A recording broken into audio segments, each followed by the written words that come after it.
This is where we met 25 years ago. Yeah, but it's all changed. It's big. Yeah. That's where I first met John. Let's go and have some lunch. Okay, who's paying? We are. Okay. You have like a little arrow pointing to a tree, saying this is it. This is the spot where I first met John, and we had the demonstration. Close over now! Close over now! Close over now! Close over now! Close over now! What do you remember about it, Colin? Just meeting this just meeting this person for the first time. And How long had you been out of Sunbury for, John? Like, this was in '89. The demo was in 1989. Yeah, I read about that time, I think I was. Maybe 4 years before, or 3 or 4 years. You really wanted to have it closed down, didn't you? Yeah, oh yeah, somebody needed to close down and let they put people out up there. see what you remember, John. Yeah. See what you looked like 30 years ago, eh?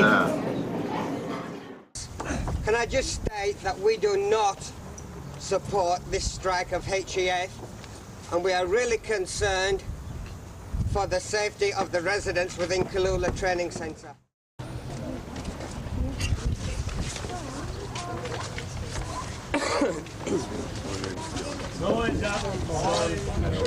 John Harrowell. I'd like to introduce John Harrowell, who would like to say something. I went to the training centre when I was 13 years of age, when I was a boy. Yeah. And I got put in there for no reason, because my mother couldn't look after me, and I had to put in the Sunbury Training Centre. I had a stepfather. He was a juggler, and he was kind to me. One day he died and my life went downhill. So I really got sick, and Mum got worried. "You've got to come out of your room." "I'm not coming out of my room, I'm going to lock the door. And you won't be coming back in either." Mum had said, well, if you don't come out of your room, I have to go down and get the police. My mother went down to the police station. In 5 minutes, the police were knocking on my door. "Come out, John." "No, I'm not coming out. I want to die with my father."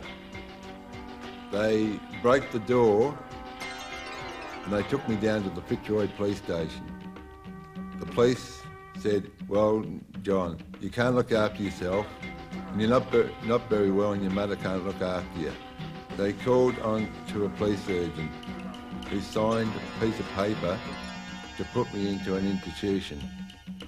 And I was 13 at the time, and I was scared to damn hell.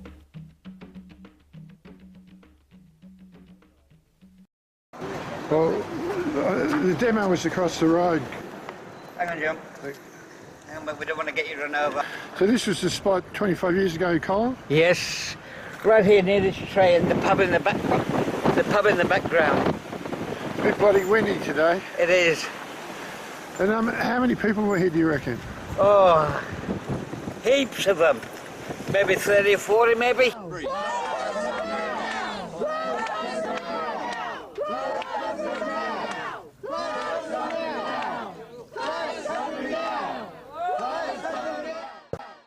I reckon it was great, because you know, the first time I came from the hill up at Sunbury and seen all the people down the bottom near the train station, I reckon it was great.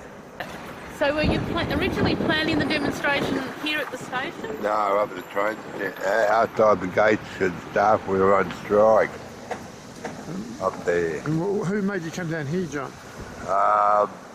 We arranged to come down here so we would clash with the nursing staff.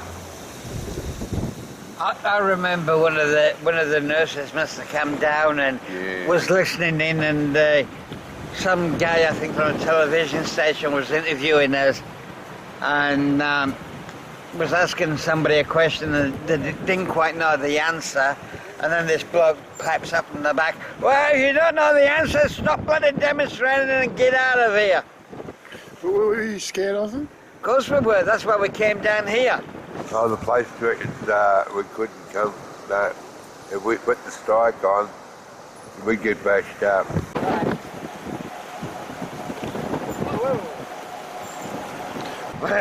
It's nearly blown me over. And why were you demonstrating? What was the demonstration about? That we wanted all institutions closed and we wanted better treatment for people with disability, intellectual disability. And yeah, we just didn't want to be mistreated anymore. Yeah, we just wanted our rights. Right. Do you remember what you chanted? What was the chant? Probably close Sunbury now. Close Sunbury down. Close Sunbury down. Close Sunbury down. We're going up to the Sunbury, where Sunbury Institution used to be, up the hill. What was here, John, when you were here? Just paddock. Paddocks, okay. What year was that, John, when you first came here? Do you remember? Oh, going back a fair while. The 50s? Around about that. Did you ever run away, John? Oh, a couple of times. Good on you, John. Yeah. Why? Oh, they were physical back into that. When I went into the next security ward where I was going to be locked up, there were people screaming out there, and people were laying down and running around, rocking, and people who were drugged up on medication with nothing to do. Sometimes the night staff laid on beds at night, went to sleep, didn't do their rounds. I was the youngest boy, and I was frightened what other patients might do to me.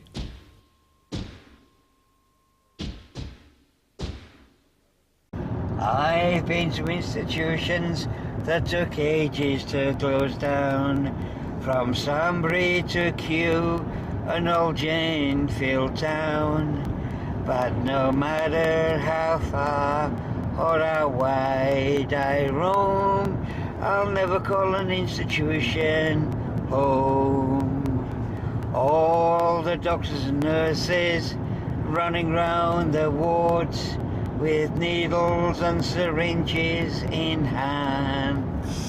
And as they get closer and closer, I know it is soon I'll be going to sleep.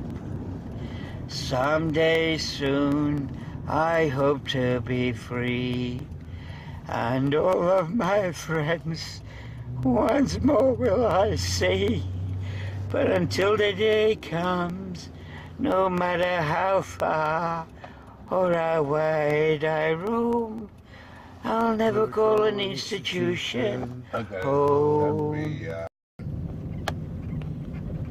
Well, that's the main office, isn't it? Yeah. I said, you're not going to put me back in there. Not my mate John. And I've got a baggery.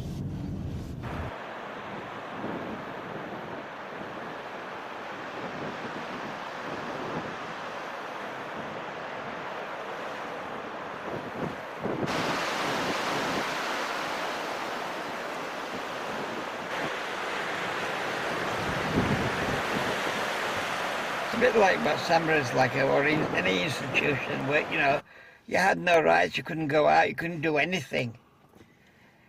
What keeps you going? What's your passion? Even as you get older, what drives you? I think the hope and the dream that one day, you know, throughout the training or throughout the resources or throughout the videos that we've made, just one person will come out and say, hey, I am not happy. I want something changed. And they know the woman, she will want it, and I can retire. I probably never will, though. I'm sorry. No worries, Colin. This place is getting to me. Yeah, we're always going to have a coffee. Burn Sunbury down! Burn Sunbury down! Burn Sunbury down! Burn Sunbury down! Burn Sunbury down. I'll be the first one. Burn Sunbury down. Burn Sunbury down.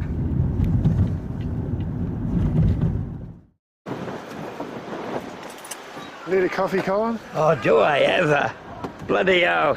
I think I've deserved it. What's that, John?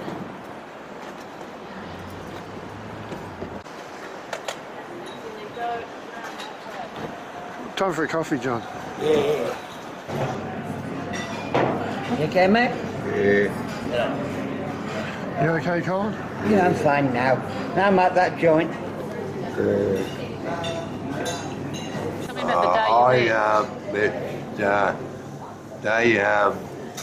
They had a halfway house up at Sunbury, and a lady from Melbourne come and picked me out and took me into CRU in Yarraville in Melbourne, and I thought it was great to be out of Sunbury and in this house where I can do what I like. Do you remember your first day out? I can remember the first day out when I went out with the social worker and the charge there. I was glad to get out. I told them all about Sunbury, and I said, I'm not coming back there no more. And she said, you're not either. What did it feel like being at the demonstration? Well, I said to myself, I can talk up now and no one's going to shut me up, you know. It was that bad when I was in the Sunbury training tent, I couldn't believe it. You went into a place called M1, and it was bad up there. They had a key and they locked the doors. You had nothing to do all day in the yard. You lay down on the floor. People look at the ceiling, and it was terrible up there. I've been there, I'm out now and I'm living in Independence, sharing a flat with my sister, and you know, I reckon it should be, the training tent is terrible up there, you know, really bad. In September we'd have a big ball. I met a girl at the ball and she said to me, my name's Daisy Sarong, and I said to myself, Daisy Sarong, and I said, my mother's name's Sarong, and then it clicked. She might be my sister. Well, I found out I had two sisters called Daisy and Ruby. Daisy introduced me to my other sister, and it took a long time for them to accept me. They were overwhelmed. They kept asking me all the time, are you my brother?